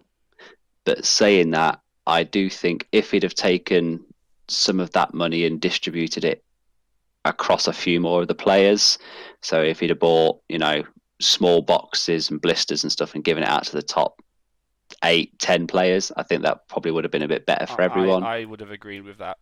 I mean, people go away happier if they've got a new toy in their bag. Yeah, so it would be a 5 for the top 3, and it would be a 3 if you consider everyone else. So I'll meet in the middle and give it a 4. Hey, that's a 4.66. I can do maths, guys. I've got a calculator open. I'll do a 4.5. So that's 27.5 out of 30. Yeah. It's a damn high score. That is a bloody good score. Best one so far. Yeah, so that's your score to beat. Obviously, we're biased because it's our sort of tournament, but yeah. I hope you're all right with that, Paul. We narrowly avoided giving you 1s out of everywhere for being a cunt. So. I mean, it was very, very tempting for 1s, just because we could, but yeah. So there's more of these, isn't there? Because obviously it's the league; they're all linked. So there's another one coming up in Manchester, and there's another one coming up in Cardiff. So I think there's one in Brighton as well, one in Scotland, and a whole bunch of them. So yeah, get yourself to one of these if you're that way inclined, I'd say. And even if you're not that way inclined, even if you're not ultra competitive, just go and play some games and have some fun. Who cares if you lose every game? You're gonna have some fun. There's some. Yeah. We Remember, might be if you're there, losing so we a can have game, some top times. set yourself a different goal and go, I'm going to kill that one unit, screw you. Yeah. If Paul's going to be there TOing it, just go and have a lap with Paul because he's a really good guy.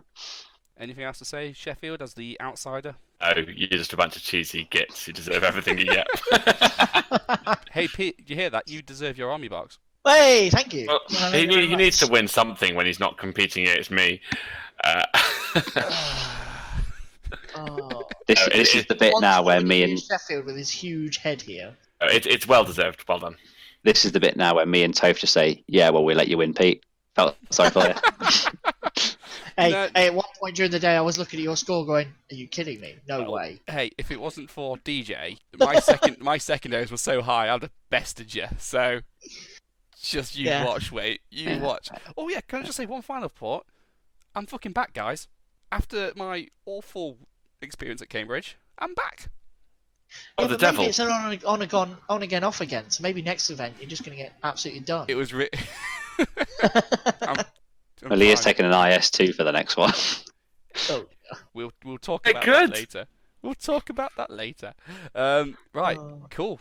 Next segment. And so now we're coming to nearly the final part of this podcast. We are going to do What the FAQ, what the FAQ, some of the questions and and frequently asked things that you, our amazing listeners, tell us. And we had absolutely loads. So this is going to be a pretty significant chunk of it. And I get to start by talking about Craig. Hello, you lovely man. You asked us about how to deal with people who are adamant that they know the rules when they don't, and how you deal with your opponent when they're wrong or potentially getting angry or forceful about it, and how they're ruining the game. And I'll add my advice first, because it's very simple. What you do is you take your phone out of your pocket, you unlock your telephone, and you show them all of the pictures of all the stuff that arrived in the post that morning. And what they will do is they will faint in humiliation, in an awe and wonder, and then you can just walk away. Claim a technical victory. That's right, isn't it, guys? Fuck's sake. Right.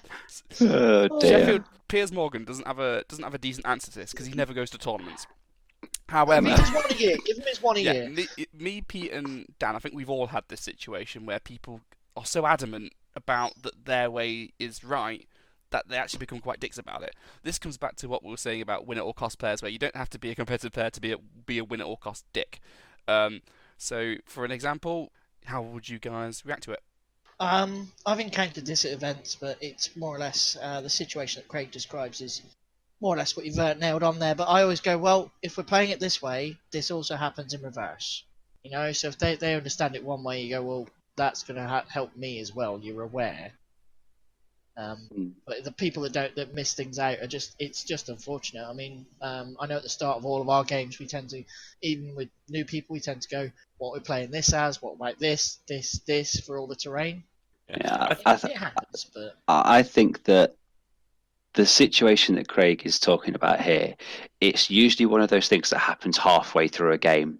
So it's not something you can go, right, before the game, let's clarify X, Y, and Z, and then for the rest of the game, even if we disagree at the start of the game, at least we know how it's done throughout the game.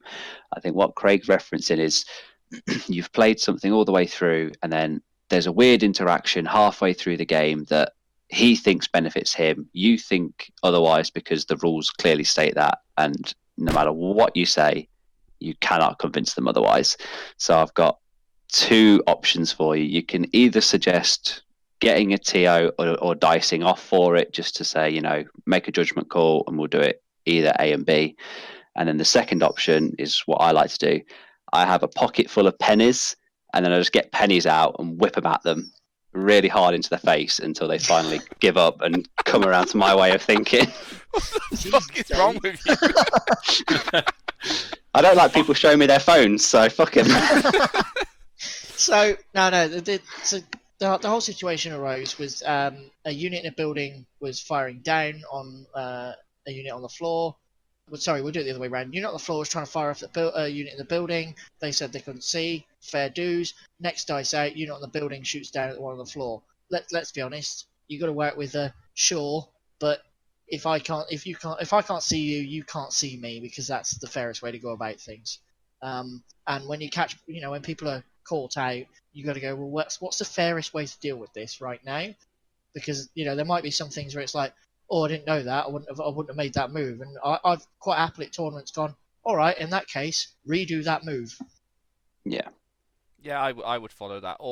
I'm always like, I pride myself on being the one to like offer the do-over, if that makes sense, because I don't like the idea of someone making a horrendous mess up which costs them the game because of something they weren't quite aware of, if that makes sense.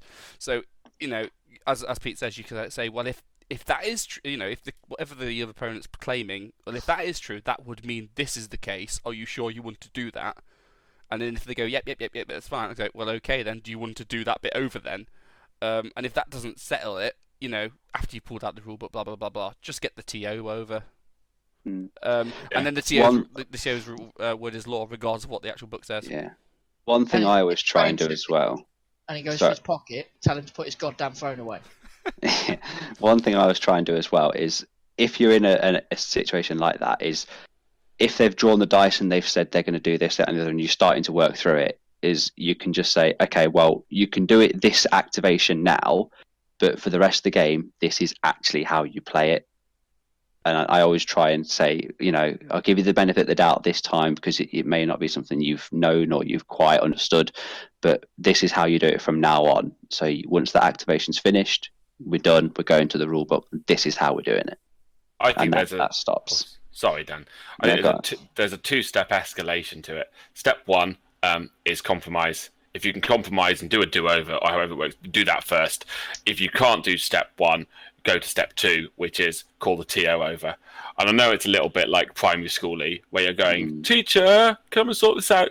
That's what the TO's for. Their word is law. You have to respect the TO. They're the referee of the tournament.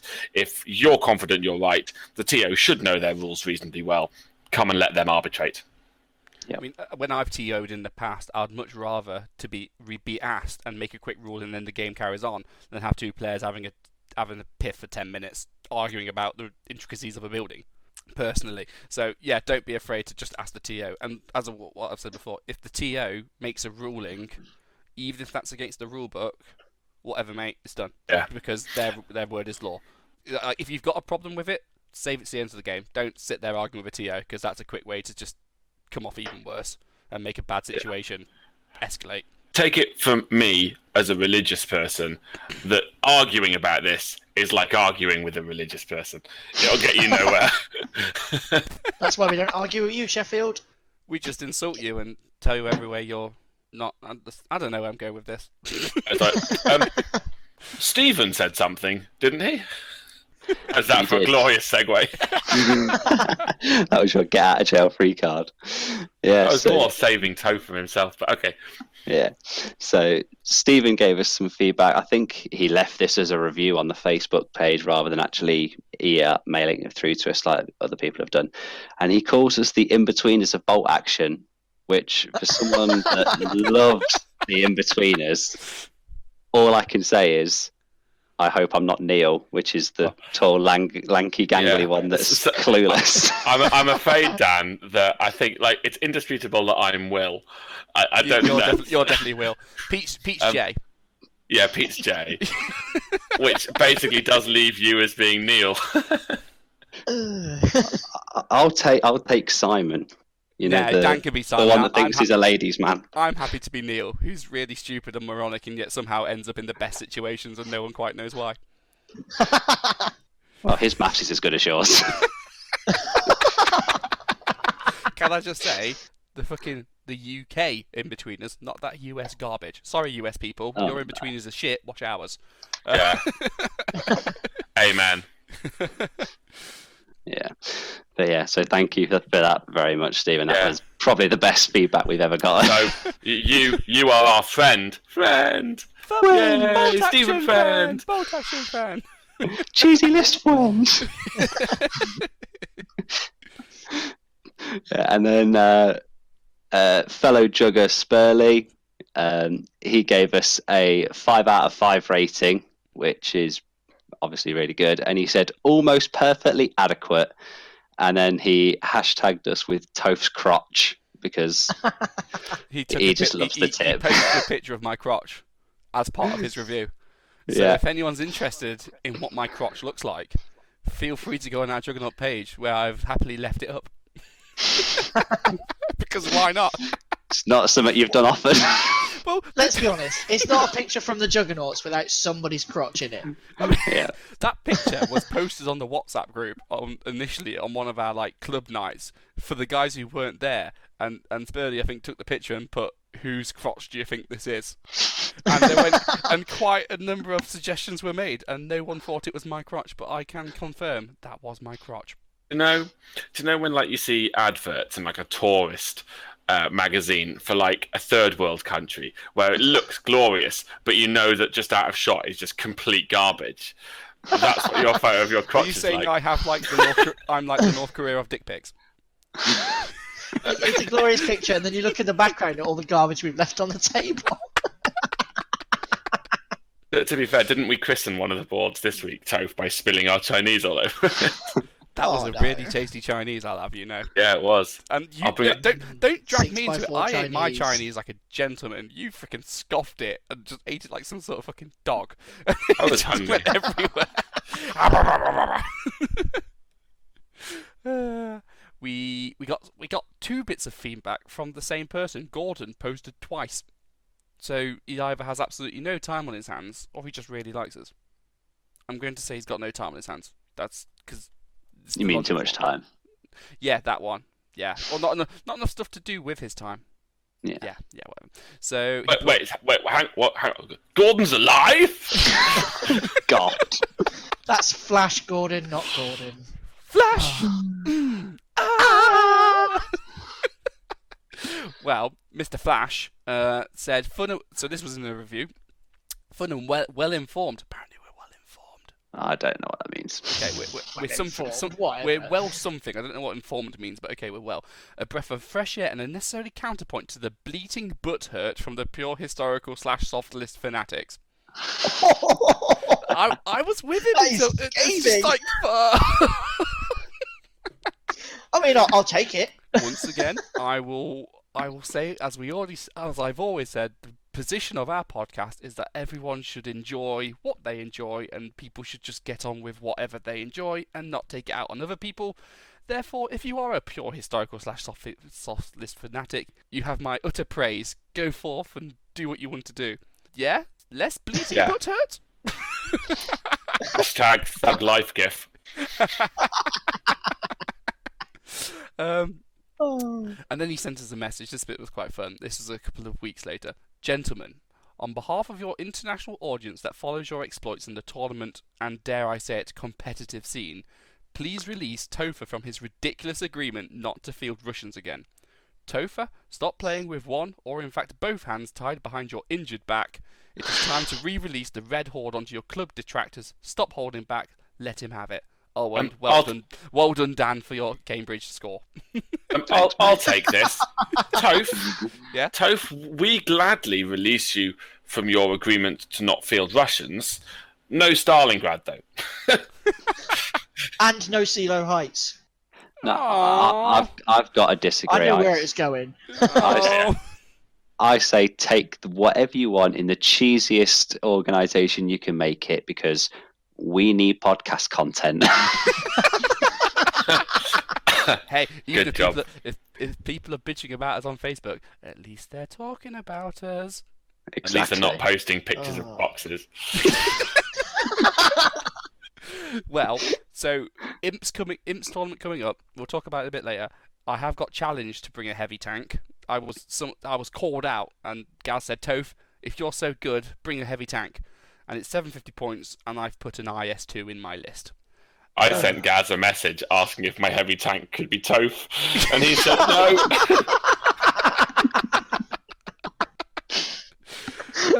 So I'm taking a heavy tank in a Soviet list. 320 out of my 750 points. So I feel that will be allowed. You can still get 1,000 points worth of Soviets in that, like 300 points though. Whatever. Does that mean I'm off the hook, guys? Am I off the hook? No, you're still on it until. It'll depend where you come. Yeah. Okay. Well, Oh, we're letting him out with his Russians, but What he's if I want to got take my Russians to the WTC? Am I allowed? Well, you can do that. Yeah, Well, you that's can do that. fine, Oh, is that because it's a different country? It's like the postcode rule. It's a different postcode, No, it's- so you're fine. because you get to be the world champions. Because of my cheesy Well. Stalingrad list. Yeah, Yeah. why not? Well, our listener Flash then- Gordon wants me to take it, and I like him more than you guys. So there you go. And then another Stephen has come back with a recommendation saying, basically summing up the podcast, which is quite nice. Which it's fun and raucous banter from ball action enthusiasts who have a good time playing the game and spend as much time slagging each other off as they do discussing good and bad points of the game. I mean, this guy's timekeeping is as good as Toph's math skills, because we spend far more time taking the piss out of each other than giving good advice. And if it helps, it's the same Stephen that we were talking about earlier. Yeah. What, the in-betweener Stephen? Yep. It's the same one. Oh, it's Same a one. friend! Yay! Stephen Friend! Stephen Friend! Does that mean we don't have two friends? No, we only have one friend. Oh. But I'm pretty sure he's not a bus wanker, so it'll be fine.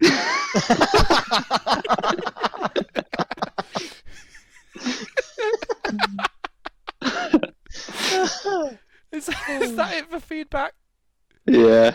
Okay, Oh. Go fuck yourself. There you go. That's my slagging each other off action right there. Toph, you just gotta back off. I mean, Sheffield can't take this much longer.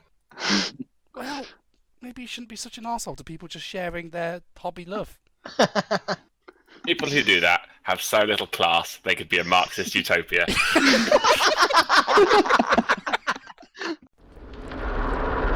Guten Tag, this is das Blobby, das stuffed painting skills. This is painful to stop. You know the amount. Hobby Lobby. It's Mr. Yeah, Blobby's Mr. Blobby's. hobby. It's That's- Mr. Blobby's Hobby Lobby. He's a British icon. Lobicus. Sir Blobby. Mr. Blobby Hobby Lobby. So, how have our hobby exploits been getting on this last month, gentlemen? Brilliant. Pretty good. Not as good I- as Dan. I hit my pledge. I hit my pledge. Also got a little extra in, and I've already started on my next pledge. Sheffy, did you do the right pledge? Shut up. Yes, He was too busy taking pictures of all the empty boxes. I was going to make a joke about that, but no, I actually did the minimum thing that I required myself to do. So I built some tanks, and then I finished off a few squads that I'd half painted for Cambridge. As in, I took a squad to Cambridge fully painted, but I didn't paint the extra 2 or 3 men for each squad, so I did that as well. I thought it was get your army ready for Cambridge. You telling me you took some not fully painted models to Cambridge? Oh no! I thought I had another pledge on top of that. No, I took fully painted models. No, I took fully painted models to Cambridge. I thought that I had pledged to also build some extra vehicles for further things. If I didn't, oh fine, I did extra stuff then. But no, I can't remember. I'm not organised I absolutely did complete painted army for Cambridge. I had to rush a couple of the units, but generally I thought they looked all right. I've got to back Sheffield up here. I think he just said tabletop standard for Cambridge, so I think he's safe. Yeah. What counts as tabletop standard, though? Well, dipped in wash, and that's about it for bolt action. I'm no, just in jobs. I'd done the tanks already, which people had seen, but I did all the infantry, and I think I did a reasonable good job of the infantry, actually. I need to go back and just do their faces at some point. Because I mean, your reasonable half-arse approach looks still better than my I took all of the time in the world and actually tried approach. So I can't really fire shots here. It's difficult. You can fire shots over bolt action because I massively overthink it and make everything much harder than it needs to be, which is really annoying because Dan's armies always look better than mine at bolt action. I got my minimum squad done and a hokey dokey carrier. I finished off my Fulsham Jaeger army, including all the vehicles, and actually played a game with it as well. So I'm well happy with that. Look at this guy finishing armies. Ugh. I know. My pledge is pretty simple. I would like to paint my engineer squad. So I made an Africa Corps engineer squad by combining the Blitzkrieg Grenadiers with the new Africa Corps, and I made a squad of 12 that I can split up into 2 of 6 or however big I want it to be. And I converted them all by doing head swaps and with the backpacks and stuff. And I should just get around to painting them. I'd like to do those. And possibly the 88 as well, but I'm only pledging to do the engineers. The 88 is a bonus. I'm going to pledge to actually have my imps 750 points all painted up and ready to go. What are you taking? I want to take the Naval Landing Force because at 750 they're actually pretty okay. Is that But those... I might get roped into this weird challenge that's about. You even take a heavy tank as your Japanese. Hey, his heavy tanks are just mediums. even my medium tanks have still got a light tank's armor. What is the heaviest tank you can take? A Chi Nu to 9+. I think that relinquishes Pete from any realistic prospects of joining us in the heavy tank brigade. See, you say that, but I've also got a German army. Yeah, that's true. It's fine, Pete. If you go and win, at least we can know you'll be like, well, it's only because you didn't actually play to the theme, Pete. Does that mean I can sit there and be like, I'm the devil, fuck you? Yeah. You can be the devil. My army's all ready for imps. I've got nothing more to do on that because obviously my Soviets I've been using them for ages. So I've got some more commission work to do. So I'm painting. I'm looking at my painting shelf now. I have a Wesp, a Hanomag, a Howling Cow, and a Nurbly Wurbly Wurfery doodad. So I'm able to get all those painted. because I know that my commissionee has only gone and brought another boatload of stuff, posted a picture about it on Facebook, and Just the boxes. Yep, and just going to get me to paint it all. So I know there's more stuff coming down the pipeline, so I best crack on with this bits here. Yeah, so for me, I'm going to be taking a break from bolt action painting this month before I tackle my Belgians. So I'm going to pledge for myself to do a display board for my Fallschirmjäger ready for imps, which I've bought all the stuff for, and I've been papier-mâché it and gluing it all together over the past couple of days. And I'm going to be focused on getting some Age of Sigmar stuff done that I've had sprayed but not painted for about 4 months now, so I'm going to finally tackle that. Can I give you a load of shit for only doing a display board, since you gave me all of that shit for only doing a tank the other month? No, Painting an army? No. Yeah. Because I will be painting another army, it's just not for bolt action. Yeah, it's like... Yeah, I was painting shit then. I was painting all my lizard men shit, and you gave me crap. I the got time because I was painting my Sigmarines. in the time between episode 1 and now episode 6, like I've painted about 2,000 points worth of bolt action, and Dan has averaged that like every fortnight for the last couple of months. So Since episode 2, I think I've painted 3.5 armors. You've been on it, mate. Absolutely on it. Well, I've not painted that much, so there you go. How about them apples? We all recognise that every hobbyist will get this. You get this kind of peaks and troughs of, yeah, I'll do that. And Dan's at a peak right now, so he's doing it all. My troughs started when I had kids, and it's just not come back. Well, I've just borrowed Red Dead Redemption 2, so... Oh, good luck. See you in a bit, mate. GG. Yeah, mate. That's why I need to get this nice display knowing board you, Dave. done within the next couple of weeks, because I'm going to be screwed for the next year. That said, feel for me, so, behind the scenes, last proper episode, I officially said that I would go down on anyone who brought me a Nintendo Switch. It was all there, it was all recorded. That was recorded on the Friday. On the Saturday I released it, and on the Sunday it was my birthday, where my sister-in-law came over with my brother-in-law, and they had brought me a Nintendo Switch. Now, That was awfully generous. I don't know whether they listened to the podcast and immediately decided that they wanted some action, and thought that they'd buy me a Switch to get said action. All I can say is that my mouth now hurts. these are what? These were your blood relatives. No. The other side of the family. Ah, okay. My Hashtag no wife's- chromo. When asked, what order do you want me to go in, I got the response, well, I don't want any sloppy seconds. And all my wife could say was, at least I don't have to do it. And I couldn't tell whether that was about going down on people or buy me Switches. Either way, I've now been Pokemoning it up for quite a while now, so I'm in the same boat. And I'm really upset that you guys don't share my Pokemon enthusiasm. It's because it's gay. I do, but I'm not. I share the enthusiasm, but I'm not rich. Because it's gay. I love it, Dad. It is, it's fucking shit. It's not! It's amazing! Is it because you can't win, Dan? Mate, I haven't played Pokemon since I was like 11 years old. Which is where it should stay. It's where it should stay. No. Hey, Pete, you gonna come watch Let's Go? You're gonna watch Detective Pikachu with me in the cinema? Oh, Yeah. Christ. Yeah. Are you gonna make sure we don't take my kids because I don't want them to ruin it for us? Yeah. Yeah. What's that? Your wife doesn't want to see it because it'd just be a pain in the arse. Awesome. Yeah! It's gonna be amazing. Hashtag. I'm with Dan. Hashtag Juggernaut Day Out. Yeah. It's really difficult because I'm not sure what I'd like to do least. Go to see that with you and Pete, or go to the football with Dan. They're both appalling choices. Hey, Dan, what football are you going to? I'll go to that too. Why not?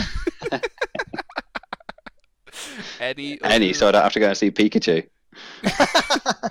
So pledges. We got Pete's finishing his SNLF. You got Dan Oh, doing. whoa! Oh. I'm not finishing the whole SNLF. Just the 750 Okay, points. he's doing a 750-point army of them. I've got some artillery and tanks to paint. Sheffy's got some engineers, and Dan's got his display board. So we'll see how that goes in the next month. And if you guys are out there are pledging stuff, just either email it into our email address, which is he says Juggernaut Wargaming at gmail.com. Boom. yeah, or message our Facebook Fabulous. Post because we love seeing what you guys are up to, and just to shout out a guy that is always posting to us, and we love seeing the pictures he sends. A guy called Akhtar who does some fantastic scenery. Yeah, his stuff's absolutely fabulous. So Still not sent us any freebies though yet, have they? You're such a cheapskate, Dad. So yeah, if you want to pledge with us, and see what you can do in a month, please let us know, because it's working for us. It's getting me doing more paintings than I otherwise would, because I don't want to get slagged off by these guys on the podcast. So if you wouldn't, I can promise to slag you off on a podcast. Yeah. This is probably the fastest I'll ever paint a Japanese army, because I need the bomb sticks. Yeah. And if people make pledges and they fail them, you will get shouted out on the podcast for being such an unproductive tosser, and we will make you take the shittest things to your next tournament. So, just bear that in mind. That's an incentive. Veteran medic with two people next to him. Speaking of segues for next tournaments, then, what have we got coming up? Do you see that segue? Do you see what I did there? It's better than Sheffield's earlier. That's great. So next one is the Imps Open. It is Easter Saturday. It's in my head. What date is that actually? 12th, isn't it? 20th. Oh, clearly none of us fucking know. Completely different dates. It's the We'll day wait for Gaz to say, "Are you coming tomorrow?" It's the day Like, after Good Friday and the day before Easter Sunday. There you go. Easter Saturday, as I'd like to call it. So it's 750 points, 4 days, and there's still. Yeah, it's the 20th of April. Yeah, all right. There's Sorry. eight spaces left. Come get some. There's a bit of a theme where Gaz has challenged everyone to bring a heavy tank. I'm physically incapable of backing down to a challenge, so I brought I'm bringing my IS2. I at least know. Physically incapable. Yeah, I know of one person who's bringing a Panther. I know that listener Nick. I know that he's been talking about bringing a Jag Tiger. A Panther's not a heavy tank. A Yeah, but Panther's a medium. It's close enough. It's more points than the IS2. It's still 350 bloody points. The biggest I have is a P4, so You I'm. borrow my Panther. Or my or a Brumbar. Yeah. I was Yeah, thinking but we of both taking went to the same Brumbar, yeah. place. Don't be a dick. Be a dick with a big tank. Yeah, he's. Wait, if I do take the P4, I'll have to take it veteran to make sure that the points stack up. That's all. Right then. But yeah, I'm taking IS2, so it's going to be fun. I've also brought some tickets for some newbies as well. So I've got a couple of friends who have been threatening to get into Bartian for a while. So all I did was went and brought them some tickets, and then said, "Here's your ticket. Here's an army you can borrow. You're coming with me on Easter Saturday." Is this the one? Is this the one that Kalo's going to? Kalo is Yeah. coming, yes, and he's. Oh borrowing. my goodness! And when I think we all just about had a heart attack when we said he was coming. That man is a vision in beige. He is. Yeah, and he's taking a Fuel Shortest Panther because the man doesn't know punishment. You've written the list for him. Yeah, but I asked him, what do you want to take? And he was just like, "Oh, just give me some whatever." I was like, well, a Fuel Shortest Panther is very you, because you like to take stuff that can go horribly wrong. And then when he saw it, he was like, "Yeah, that's me. I'll do it." Boom. Mate, when he meets you in the third game and smashes your face, I'm going to laugh my tits off. When he meets you in the third game, and then he doesn't lose out anything because of his fuel shortage, and that Panther absolutely takes you to bits. It's going to be the best. If Kalo outperforms you at that tournament, we need a special episode that is just us ripping you a new one for half an hour.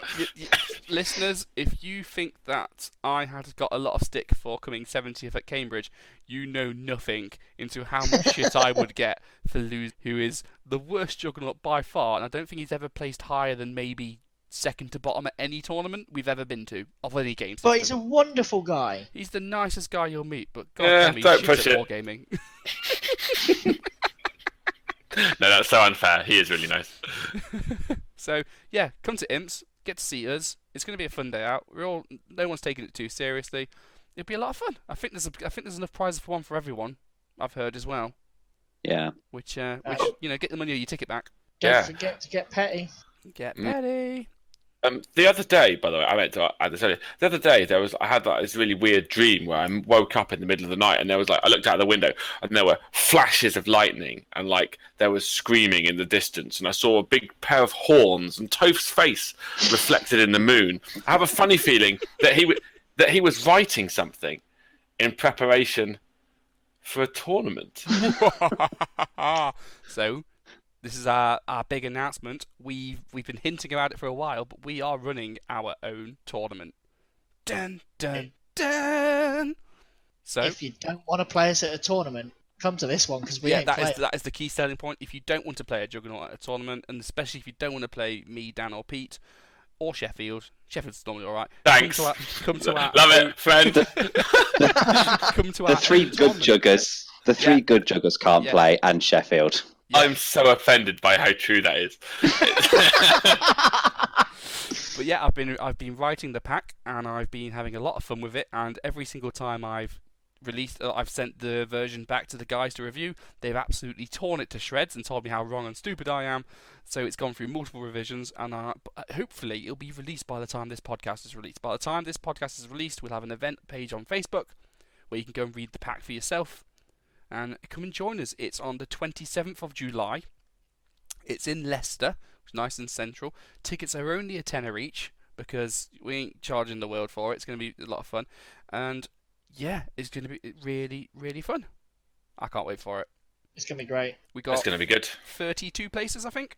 With 32 places. 32 Wow. places, room for expansion if it gets really popular. I'm playing betting my head, though. It's not going to be that popular. And we've already pre-sold about 10 of those tickets, haven't we? With people that we've told that the tournament's going to be happening. They're like, yeah, put me down straight away. Yeah. So I would say get your tickets in fast if it's as popular as it might be, even though I don't think it'll be that popular. I think the first will go really quick. Yeah. And then there'll be nothing. And don't be surprised that if when you read the pack, suddenly we've changed something about army selection because we disagree on quite a few things. Don't talk about it too much. Just give us an overview. Okay, so obviously it's no lie, or it's a common known fact that I am not particularly happy with how army rule selection works because there's the haves and the have-nots. You've got the single theatre selectors versus the armoured platoons, blah blah blah blah. So I've scrapped all of it. There's no reinforced selectors, there's no theatre selectors, there's no armoured platoon selectors. Instead, But Toph, how do I play? I have designed the Juggernaut selector. So the way it works is everyone's getting one platoon, which is one Juggernaut selector, no more, no less, and it's basically the same as a normal reinforced platoon. However, you have a number of slot points, is what I've called them. You have 5 slot points, and with those points you can use to buy duplicates and other stuff. So you can say if you wanted to have 2 snipers, you could then spend some points to have your second sniper above your first. So everyone has access to the same thing. Everyone has access to the exact same the same potential duplicates, the same potential extra bonus goodies at the end of your platoon. However, because there's only so many points, you can't take all of everything. So for example, you've got 5 slot points. Taking a second tank is 3 points. So if you wanted to take your platoon with a second tank, you would then not be able to start duplicating snipers and flamethrowers and mortars and howitzers. Sound good? Sounds pretty easy. That's how it goes. Yeah, so it's our first event doing it. We're going to heavily play test it at our end and keep playing it. But I think I'm really looking forward to seeing this because then there's no fuck you've got Stalingrad, fuck you got Martin Garden. No, everyone's got the exact same thing. So if you're not taking a list with actually allows duplicates, well, that's your own fault because the option's there. It makes a lot more sense seeing it written out than it does. It's really hard to explain, but it is simpler than it sounds. yeah. Hopefully everyone will come and enjoy it. And you know what? If he comes and it's worthless, then we'll change it. We've tried to break it ourselves, and I don't think we've managed it yet. Not saying it can't be broken, but I've struggled to make some particularly filthy lists, if that makes sense. You know what you haven't done? What? Told us what it's called. What, the Juggernaut selector? Oh, that's No, what it yeah. is. Event. It's Called Mr. Blobby's Hobby Lobby Tournament. no, it's not one step back. Back. So it's called One Step Back. No, not one step back. Yeah, one Still step going back. about your That's what inching it back. is. No, not one step back. Not one step For back. me. 2019, 27th of July. Please come. We'll be there. Oh, I forgot the best bit. So, obviously it's a tournament. Obviously we're expecting people to come and to bring their A game and to try and win and to, crown themselves as the winner of the tournament, and for which they'll get a certificate. However, that is the only prize guaranteed to any people who place at the tournament. No. And that's not to say we're not going to have any prizes. We're going to get loads of prizes in. However, I'm going to distribute them via raffle. Everybody gets the one raffle ticket for entering. Yep. So say if Juggernaut Dan turned up, or Dave Lane turns up, and is a colossal Ballen, takes the most horrendous list ever and wins. Here's a handshake, mate. You got your certificate. Good for you. You're the winner at Bolt Action. Now let's raffle off this army box and give it out to proper people. So you can come to this tournament and win prizes regardless of where you come. Which means if you come to the tournament, lose every single game, you can still walk away with an army box. Boom. Sounds fair. Yeah. So it takes all of that bullshit out about wanting to win, specifically to win a prize. No, if you want to come and win, it's because you want the honour of winning. Nothing more, nothing less. The person who wins, because it's in a church and I'm hosting it, the winner can be made to go and repent before the altar. I'm going to say you might want to put some, sprinklers in and some fire retardant for when me and Pete walk in. Yeah. Or both flaming.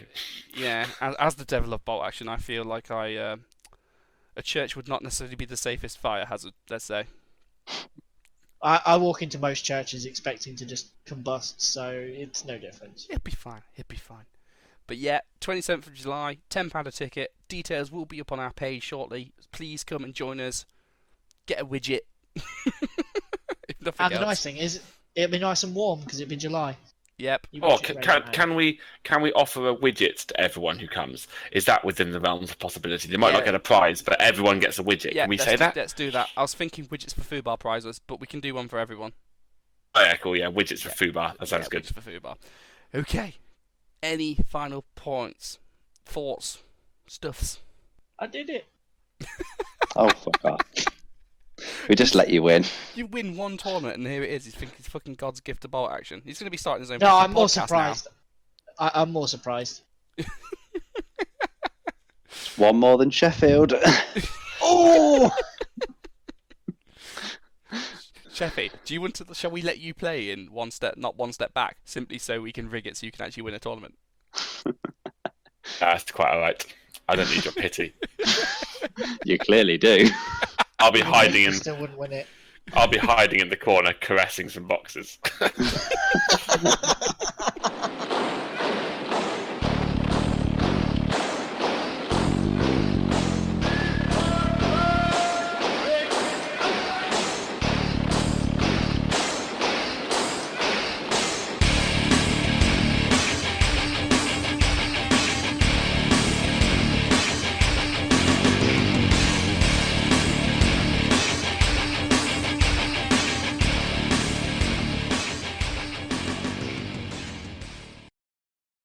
Das stuffed painting skills.